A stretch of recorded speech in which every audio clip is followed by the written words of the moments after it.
waiting for the time in your life where adversity is just going to like vanish and where you're not going to have to go through something, then that's just pie in the sky wishing. It's not going to happen. It is not going to happen. And we, kind of like this professor, need to come to a place where we embrace the fact of adversity. And we begin to come to it and see that it's not just the big problem, but it's something that will be used in our lives. And it should be actually important to us to see it differently and to grow to the point where we are actually thankful for adversity.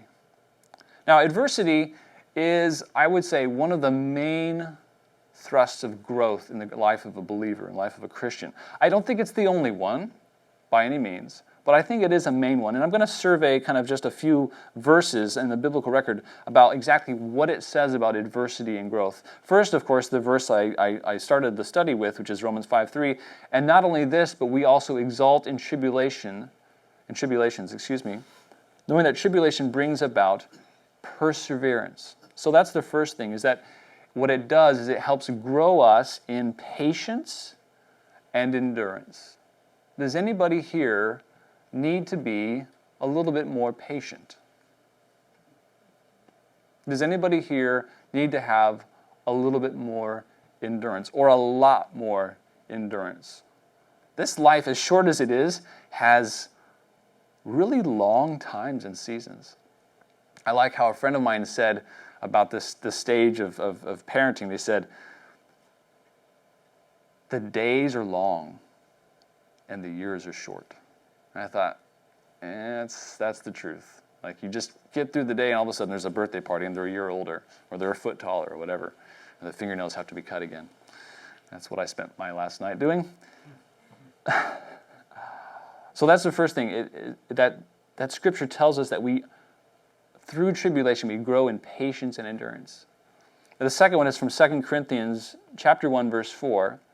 And it says this, that he who comforts us in all our afflictions, so that, and so here's another goal, so that we will be able to comfort those who are in any affliction with the comfort which we ourselves are comforted by God. So growth and experiencing the comfort that only God can provide. If you've never been comforted by God himself, if you've only been comforted maybe by God's people or by other believers, there is waiting for you yet a greater comfort in this life. You need to know his specific personal comfort for you.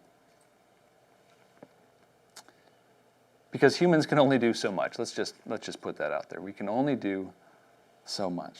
God is needed. But also growth and maturity, so that as others do have need, you can truly learn how to help them by the things that you've gone through. And these three things that are pointed out in these two verses, patient endurance, the comfort of God, and the knowledge to help others, they're very key aspects of anyone. If you can think of anyone who's been really used by God in this world to accomplish the things of him, you probably know that person has had, if not all of these things, at least a majority of these things in their lives. And here I must state, though, something that is rather important, which is that not everyone who faces adversity is grown by it. Not everyone who faces adversity is grown by it.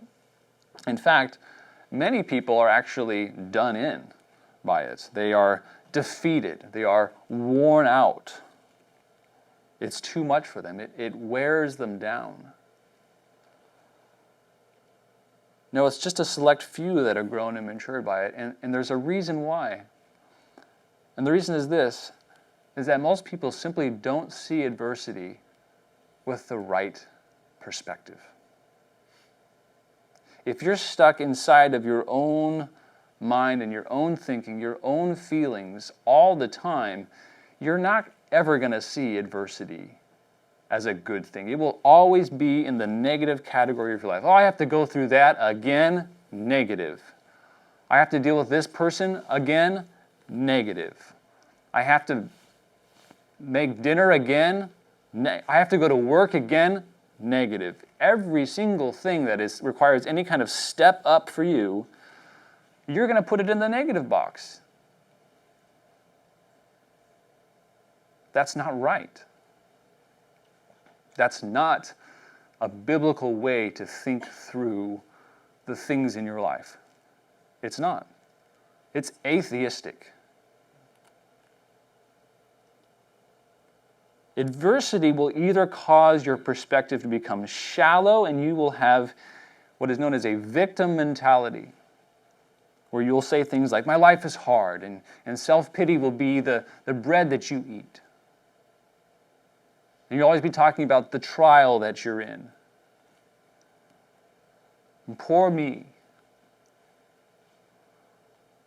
Or adversity will cause your perspective to widen. And that is the goal of this study today, that you would your perspective and appreciation of adversity would widen.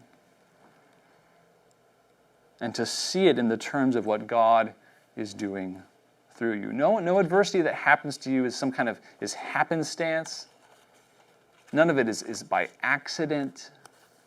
This is a life that has divine beginnings and it has divine direction through it. Every aspect of this life is and touches the divine, including the adversity that you go through. And anyone, again, who's been a parent, that you know this, in order to raise children, you will deal with constant adversity. There will always be something.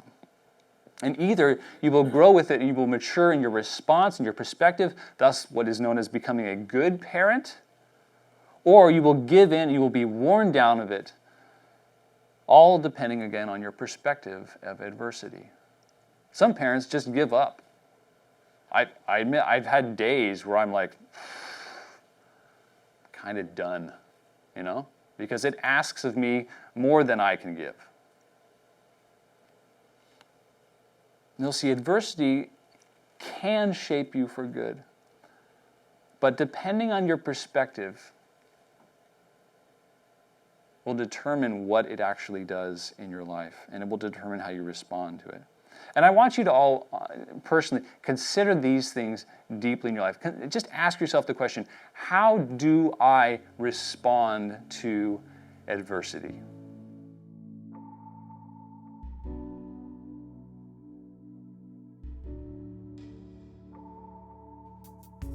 Dear